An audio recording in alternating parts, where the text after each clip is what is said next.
Сооротуучу Кудай. 22-июль.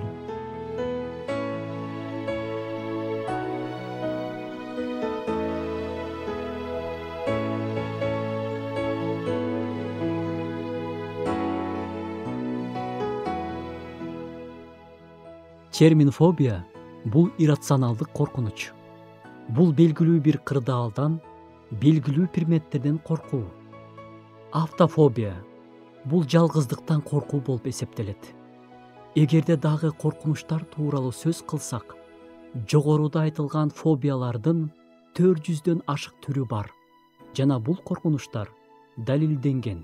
Демек, бүгүнкү учурду жалпысынан алсак, адамдар көп нерседен коркушат.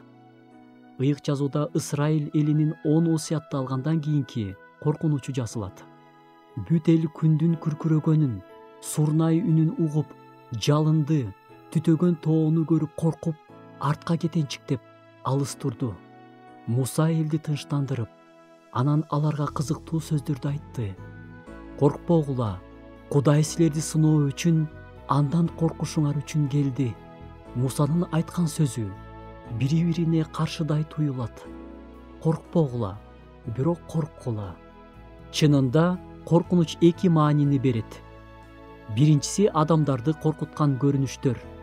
Экинчиси Кудайдын алдындагы коркунуч. Бизде Кудайдан корккон туура коркунуч болсо экен.